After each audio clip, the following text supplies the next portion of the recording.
Bonjour et bienvenue dans ce podcast. Nous sommes ensemble pour parler des nouvelles dispositions législatives entrées en vigueur au 1er janvier 2022 et qui concernent les travailleurs indépendants. Je reçois aujourd'hui Juliana Bution-Goba, correspondante juridique régionale. Bonjour Juliana. Bonjour Sébastien. Et Alexis Guillaudis, responsable de notre pôle régional d'assistance juridique. Bonjour Alexis. Bonjour Sébastien. Au menu de ce podcast, nous allons évoquer les nouveautés qui modernisent le régime social des travailleurs indépendants. Puis nous enchaînerons sur la réforme du statut du conjoint collaborateur. Alors avant d'aborder ces sujets, je vais brièvement rappeler ce qu'est une loi de financement de la sécurité sociale. La loi de financement de la sécurité sociale, qu'on appelle LFSS en abrégé, c'est une catégorie de loi dont l'objectif est de faciliter la maîtrise des dépenses sociales et des dépenses de santé. Pour cela, la LFSS fixe des objectifs de dépenses en fonction des prévisions de recettes. Alors, le vote de cette loi a lieu chaque fin d'année pour l'année suivante et c'est un vote important dans le calendrier parlementaire car la loi est un élément essentiel de la mise en œuvre des politiques sociales. Donc, elle a des conséquences en matière de sécurité sociale, mais aussi sur les politiques de l'emploi, car elle peut mettre en place des mesures d'exonération de cotisations, par exemple, pour les employeurs, pour favoriser l'emploi salarié.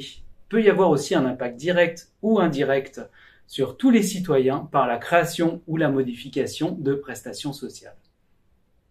Alors cette année, notre LFSS 2022 a été promulgué le 23 décembre 2021 et le budget de la sécurité sociale est impacté par la crise sanitaire et économique.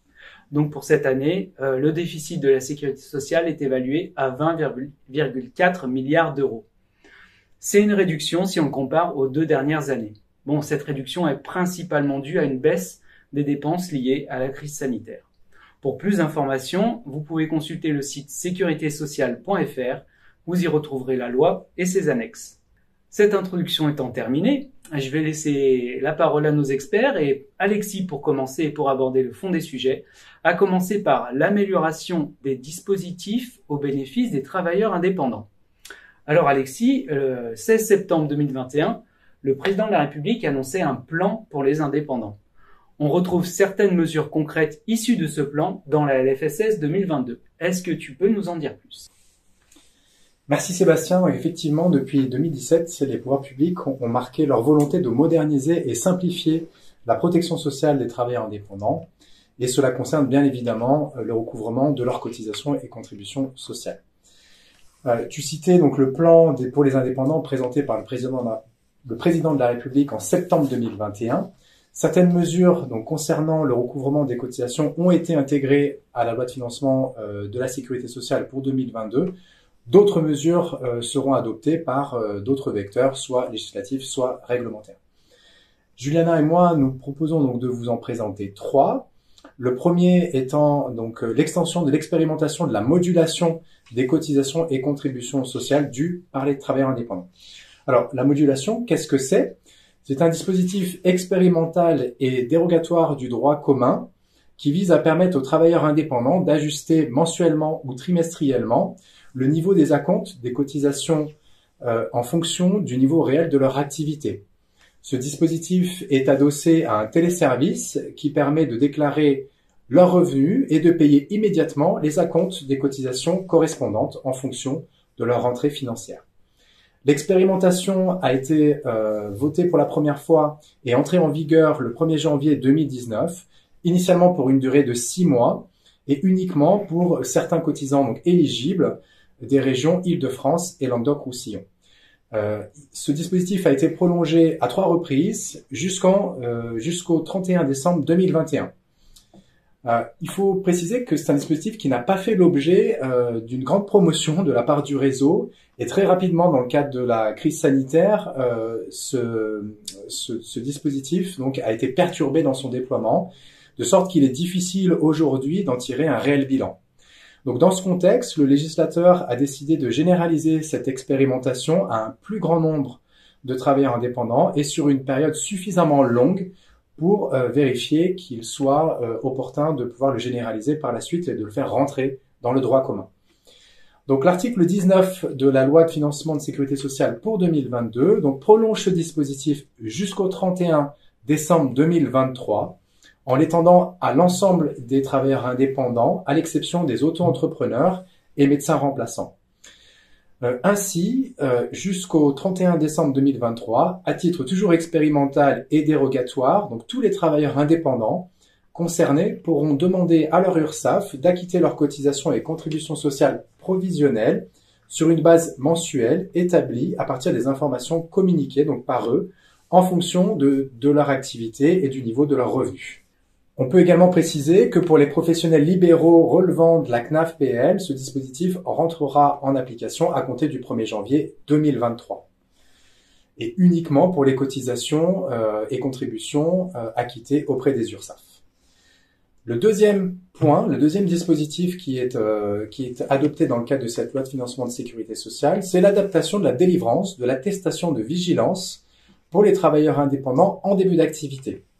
Alors, cette attestation de vigilance est un document important et nécessaire à l'ensemble des activités, qu'elles soient exercées en entreprise ou par les travailleurs indépendants. Ce document donc est nécessaire pour pouvoir participer à des marchés publics et également pour pouvoir remplir ses obligations en matière de vigilance. L'attestation est délivrée à partir du moment où le cotisant est à jour de ses formalités déclaratives, à jour du paiement de ses cotisations et contributions sociales à leur date d'exigibilité, ou lorsqu'il a souscrit un plan d'appurement auprès de son organisme de recouvrement. La problématique à résoudre était que lorsque les travailleurs indépendants sont en début d'activité, ils ont une période où ils n'ont pas encore acquitté de cotisation, et donc durant cette période, d'environ 3 mois, ils n'ont pas la possibilité d'obtenir cette attestation de vigilance, ce qui leur pose préjudice du coup pour leur activité. Donc, le souhait du législateur est donc de changer cette situation et donc l'article 19 de la loi de financement de sécurité sociale pour 2022 modifie le code de la sécurité sociale et donc permet désormais aux travailleurs indépendants qui débutent son activité, à un moment donné où il n'a pas encore été dans l'obligation de déclarer et de payer ses cotisations, donc il a la possibilité d'obtenir une attestation provisoire dont la durée de validité est contenue entre le démarrage de son activité et la première échéance de cotisation. À ce stade, on attend encore les précisions sur le point de savoir si la délivrance de cette attestation provisoire est automatique ou si elle se fera sur demande du cotisant. Je laisse la parole désormais à Juliana qui vous présente le troisième point concernant la suppression de majoration de retard en cas de sous-estimation du revenu. Merci Alexis. Alors pour évoquer ce dernier point, cette dernière mesure, je vous rappelle que les travailleurs indépendants ont la possibilité, à leur demande, de calculer les cotisations sur la base d'un revenu estimé pour l'année en cours. Lorsque le revenu définitif était supérieur de plus d'un tiers du revenu estimé par le travailleur indépendant, il était prévu une majoration de retard qui était appliquée sur la différence entre les cotisations provisionnelles calculées dans les conditions de droit commun et celles calculées sur le revenu estimé.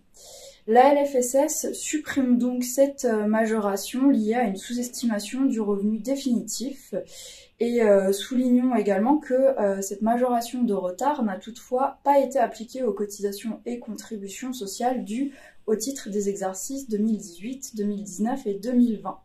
Merci Juliana, c'était très clair. Alors, nous allons aborder une des mesures importantes de la LFSS 2022, c'est la réforme du régime social du conjoint collaborateur. Et pour ce faire, je repasse la parole à Alexis. À toi Alexis. Merci Sébastien. Effectivement, nous allons parler d'un statut particulier, celui du conjoint collaborateur. Vous savez, la situation des couples dont l'un des membres est chef d'entreprise et le conjoint participe régulièrement à l'activité de l'entreprise, que celle-ci soit exercée à titre commercial, artisanal ou de façon libérale. Donc tout d'abord, on peut rappeler que lors de la création d'une activité ou en cours d'activité, le chef d'entreprise peut opter en matière de protection sociale de son conjoint, et bien entendu avec l'accord de ce dernier, entre 3 statuts. Le premier est celui de conjoint salarié. Donc dans cette situation, le conjoint est considéré comme n'importe quel salarié de l'entreprise. Il bénéficie d'un contrat de travail, d'une rémunération et est rattaché à un régime de sécurité sociale en conséquence. Le deuxième statut est celui de conjoint associé. Dans cette hypothèse, le conjoint est considéré comme n'importe quel associé et son régime social est déterminé par sa situation. Enfin, le dernier régime est celui du conjoint collaborateur. Donc ce statut ne s'adresse qu'à des conjoints qui exercent une activité professionnelle et régulière dans l'entreprise sans percevoir de rémunération et sans avoir la qualité d'associé. Alors bien entendu, il y a un certain nombre de conditions à remplir pour pouvoir bénéficier de ce statut. Et si ces dernières sont remplies, cela permet donc aux conjoints collaborateurs de se constituer un niveau minimum de droits sociaux, dont notamment des droits à la retraite. Donc, au final, ce statut de conjoint collaborateur, il est assez souple, il est assez simple, il présente peu de formalités administratives et surtout, il est d'un faible coût pour l'entreprise. On peut également préciser qu'il peut être choisi également, même si le conjoint exerce une activité à temps partiel dans une autre entreprise. Alors, d'une manière générale, les effectifs des conjoints collaborateurs depuis le début des années 2000 sont en diminution. On peut également noter qu'en 2013, le comité interministériel aux droits des femmes et à l'égalité entre les femmes et les hommes recommandait d'inciter les conjoints collaborateurs à valoriser leur expérience professionnelle vers une activité plus rémunératrice et donc plus créatrice de droits sociaux. Ce point est assez important puisqu'il explique en partie le sens de la présente réforme. Donc l'article 24 de la loi de financement de sécurité sociale pour 2022 modifie le régime du conjoint collaborateur sur 3 points. Le premier est l'extension du statut de conjoint collaborateur aux concubins. Donc actuellement, seul le statut de conjoint collaborateur est ouvert uniquement aux conjoints qui sont mariés ou qui sont liés par un PACS. À compter du 1er janvier 2022, le statut sera également ouvert aux concubins du chef d'entreprise. C'est une mesure de justice sociale puisque cette possibilité est déjà offerte, notamment dans le régime agricole. Le deuxième point de la réforme est une simplification des modalités de calcul des cotisations du conjoint collaborateur des micro-entrepreneurs spécifiquement. Donc le texte simplifie les modalités de calcul de ces cotisations en prévoyant d'une part une assiette qui serait calculée à la demande du conjoint collaborateur, soit sur la base du chiffre d'affaires ou des recettes du chef d'entreprise, ou d'un montant forfaitaire fixé par décret qui serait probablement équivalent à 1/3 du plafond annuel de la sécurité sociale. À cette assiette s'applique un taux global de cotisation qui sera déterminé à raison des seuls risques auxquels cotise le conjoint collaborateur, à savoir la retraite de base, la retraite complémentaire, l'invalidité décès et également les indemnités journalières de sécurité sociale. On peut également noter que pour les conjoints collaborateurs des chefs d'entreprise hors le régime micro-social, le plan indépendant qu'on évoquait tout à l'heure prévoit également la simplification du mode de calcul des cotisations en supprimant 2 des 5 assiettes existantes. Enfin, le dernier point de la réforme est la limitation de l'exercice du statut de conjoint collaborateur à 5 ans. Donc ce dernier point est important et l'objectif est donc de faire en sorte que les conjoints collaborateurs se tournent vers des statuts plus rémunérateurs et donc plus créateurs de droits sociaux. Alors quelques précisions sur ces éléments.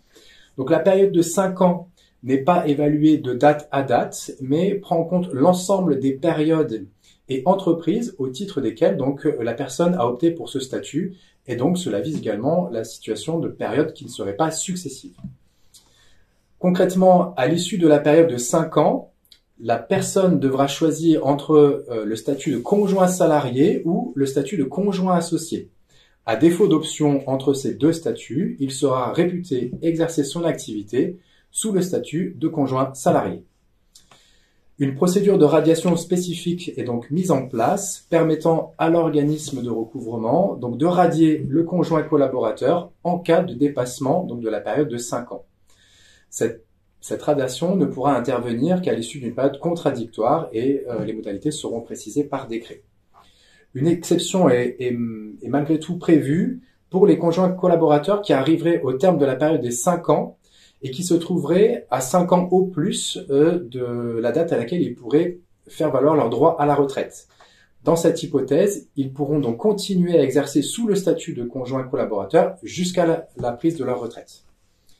Enfin, on peut évoquer que pour les conjoints collaborateurs donc en exercice au 1er janvier 2022, La durée de 5 ans s'apprécie au regard des seules périodes de travail effectuées postérieurement à cette date du 1er janvier 2022. Merci Alexis pour la présentation de cette réforme, c'était très intéressant. Alors, pour terminer, et si on se projette en 2023, nous pouvons évoquer le transfert au réseau des URSSAF du recouvrement des cotisations sociales dues à la CIPAV. Alors, ce transfert, il s'inscrit dans le cadre de l'unification progressive du recouvrement dans la sphère sociale qui élargit le champ de compétences des URSSAF.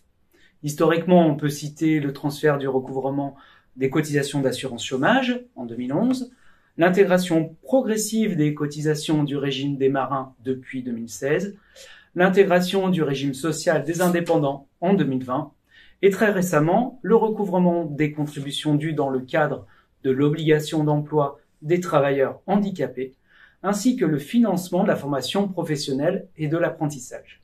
Pour nous en dire plus sur le transfert des cotisations dues à la CIPAV, je donne de nouveau la parole à Alexis. Effectivement, Sébastien, donc il est important de rappeler le contexte de l'unification progressive du recouvrement dans la sphère sociale. L'objectif des pouvoirs publics est bien entendu de simplifier, réduire le nombre des interlocuteurs pour les différents cotisants, mais également donc de rationaliser les actions de recouvrement et au final leurs coûts. Au-delà, c'est également un point satisfaisant pour nos métiers puisqu'il y a la volonté des pouvoirs publics de s'appuyer sur l'expertise de la branche du recouvrement. L'article 2018 de la LFSS pour 2020 prévoyait un calendrier de transfert progressif d'un certain nombre de nouvelles compétences au réseau des URSSAF jusqu'en 2025. Et donc, la mesure dont on parle actuellement vient rajouter à ce calendrier donc le recouvrement des cotisations dues à la CIPAV à compter du 1er janvier 2023. Alors, qu'est-ce que la CIPAV? Donc la CIPAV, c'est la Caisse de retraite interprofessionnelle des professions libérales. C'est la principale caisse de retraite pour les professions libérales. Elle se distingue par son caractère interprofessionnel. Et donc concrètement, à partir du moment où vous n'êtes pas en tant que profession libérale rattaché à une autre caisse de retraite pour votre activité, vous êtes rattaché à la CIPAV. Elle a été créée en 1978, initialement pour les métiers du bâti, donc les architectes et les ingénieurs. Et tout au long des années 2000, elle s'est progressivement élargie jusqu'à contenir plus de 400 professions.